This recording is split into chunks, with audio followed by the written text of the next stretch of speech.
Hello, I am Bharati. In this video, I'll be little bit talking about the way we do assessments at Ekadaksha and also about the concerns of our parents and children when they initially come to us for the assessment. So to start off with assessments, we usually get different kind of children coming to us for the assessments. Mostly it is under the spectrum of autism, slow learners, then learning difficulties, children with learning issues, the children with intellectually challenges. So these are the general mostly the kind of children the parents come with for the assessments. And we always do an informal assessment. We don't have any specific formats for the assessment. It is mostly conversational, except for very few questions, routine questions that we ask the parents. Beyond that, we just go with the flow. Actually, what we have found out is this way, the parents are more relaxed and they communicate more openly, because the more openly they talk, they come out not only with the issues or the concerns of their child, also they also come out with their own specific issues connected. It could be connected with families, it could be connected with the school that the child is going to, or any other center the child is going to, or it could be connected with relatives, with immediate family members. So there are a lot of such informations which is very, very important for us to know, so that we could overall be able to understand what exactly the child is going through, or what exactly the child is having issues with. Because it's not only the issue of learning or issue of certain communication, that is, the child is not able to speak or non-verbal. It is not those things only. We believe that there are so many other things around the child also, or the environment around the child, the members around, the family members, or any other people around the child also plays a vital role in the development of the child or in the issues that the child goes through. So this kind of an informal assessment really helps us to get to know the parents also even more better, to have an overall understanding about the child and the issue of the child. So during the consultation, we also follow a certain specific rule, is that we never allow the child to sit along with us when the consultation on us is happening, because we believe that during the conversation there may be certain sensitive things which the parents may share or tell us, which the child may not find it very healthy to listen to. So we never allow that, because be it an autistic child or be it a non-verbal child or any other child, we believe that they somehow do understand, either generally or through the energies that is around them. So we never allow the child to sit along with us during the consultation. Meanwhile, the child is separately taken and assessed by one of my colleagues in an informal way, and finally, with all the inputs that I collect from the parent and from the colleague, we come to the decision as to what exactly the child needs, what is the actual priority of the child, what exactly the child needs to be worked on with immediate effect. So these informations, in the end, we give it to the parent. We inform the parent all these details, and along with that we also inform the parent whether the child needs a remedial session, or whether the child needs a schooling, or just a home plan is needed enough, or if a group activity is enough. So these are the certain informations also we give along with the parent. And there are times we even also suggest parents with certain other therapies like occupational therapy or speech therapy for the child, and that too only if needed we give that kind of a suggestion. So this is a kind of an informal assessment that we do at Ekadaksha. As a continuation of the same, in this video I'll be little bit talking about the concerns of parents and children when they come to us, and how we go about working on it. So to start off with the parents, mostly only the mothers accompany the children for the assessment. They only come most of the time. Very rarely the fathers also accompany. And when they come to us, they are very anxious, very restless. They have so much of doubts. Many blame themselves for whatever the child has been going through. Many blame others. Some totally deny that my child has any certain issues. Some very few only come with a good understanding that yes, the child has certain issues and the child needs my help, and I will want to do whatever possible for the child. Along with these concerns, the parents also open up with their own issues, be it connected with the health or with their family members or with relatives or their own emotional ups and downs. Usually the consultation, it so happens that it starts off with the concerns and issues that the child is facing. But slowly it gets into the concerns and issues that the parents are also going through. They open up and tell even what they also go through emotionally with the child or with any other situations at home or outside, all those things and all. So it becomes so important for us to understand what the parent is telling, so that it will help us to understand the child even more better. And also it is so important for us that we listen to them and not judge them for whatever they have been sharing with us or in giving us the informations about them. So most of the time what happens is we also need to counsel them a little. So this is something that we do regularly with our parents.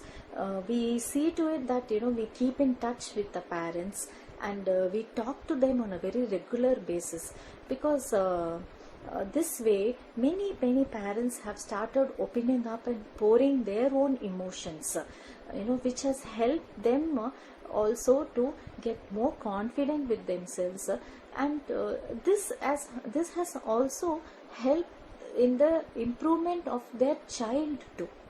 So what we have understood in all these years with our parents and with our children is that the parents' health, emotions, their well-being plays a vital role in their child's life too.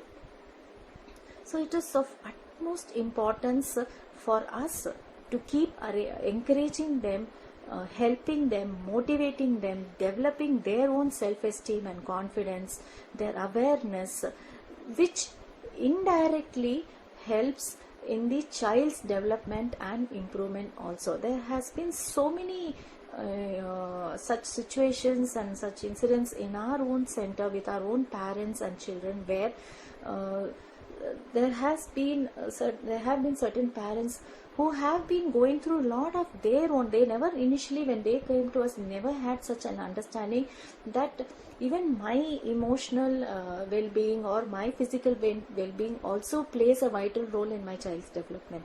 So we the more we talk and try to make them also understand these things, they have started opening up so beautifully. They have started taking care of their own self, themselves, which has also improved their child's be it physical health or be it their child's emotional health. And many parents have come back to us telling that a lot of such small miracle things have happened in the lives of them and their child.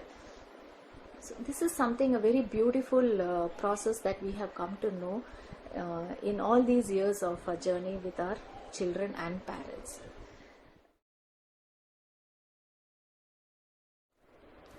Next is child's concern. Most of the children, when they come to us, be it in the spectrum of autism, slow learners, or be it children with learning with difficulties who go to normal setup school, most of them they come to us with very low self-esteem, totally, no conversation, no communication, anger, frustrations.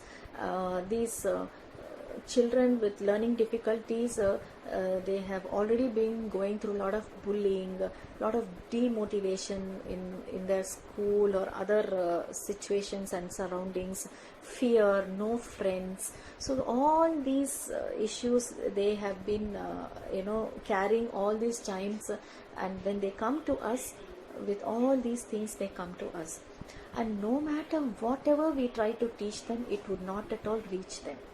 They will not understand. They just totally shut off. They don't want to understand because they have already decided that it's not going to work out, because anyway whatever I do is not going to work out, so I'm not going to take any initiative. So most of this learning difficulty children, they come in that kind of thought process. And what we realized and understood, that we need to equally work on all of the above issues to bring in a very positive and healthy changes, and also simultaneously this helps in the child's improvement in the studies also, or be it any kind of a learning, be it learning to communicate or to control the behavioral issues. Because most of the time we have found out that if the child is angry, frustrated, or throwing tantrums or showing certain behavioral issues, it is due to some particular situational reason, or some reason which is troubling the child, which is putting the child's esteem down or the confidence down, or the child may not be able to communicate openly. So these are the reasons which they express it in a very rough and tough way. So that we start labeling them, telling that, oh, the child has a behavioral issue. So we found that these issues and all also needs to be worked out. All the self-esteem or the confidence, those kind of things also need to be worked out, so that when the learning happens in the other academic skill areas, it becomes easier for the child to understand, and the child willingly and happily will want to learn. So that one thing we understood. In fact, for our rebellion children, this gave way to for us to start a group activity class, where our main focus and priority was to develop their self-esteem, to develop their confidence, to make them understand that it's okay if anybody is talking to you in a very negative way. It is okay to for them to tell you. It's you don't need to take it in a very negative way. And we started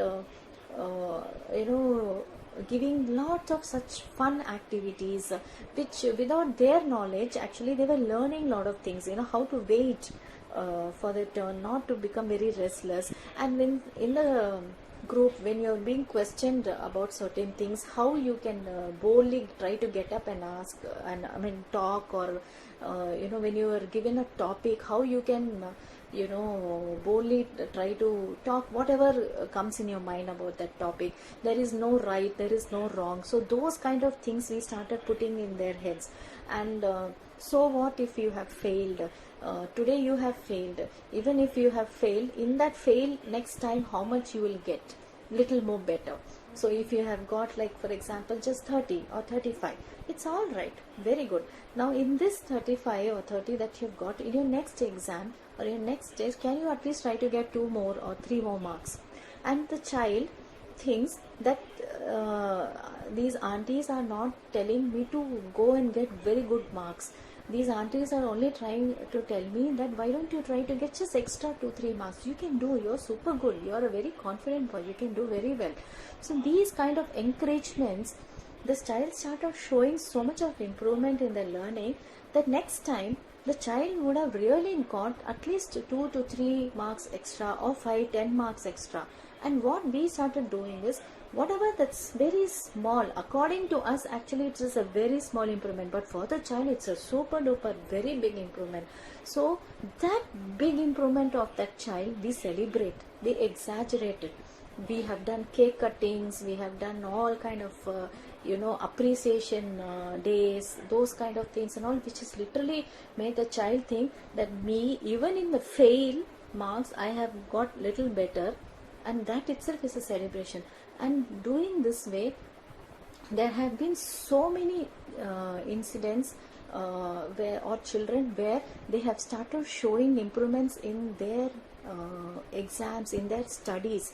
Children who had been literally failing are now getting very good marks. They're getting in 70s and 80s, which was a very big eye opener for us, and yes, of course, for the parents too, because as I had already told, that we also believe that parents' trust and belief also plays a very vital role in the improvement of the child.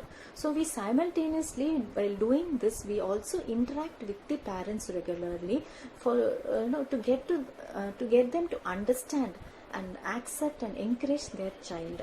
There have been an instance where a child who when came to us was very much low in all these above areas which I had been discussing, and the parents were not very clear about as to what exactly my child is going through.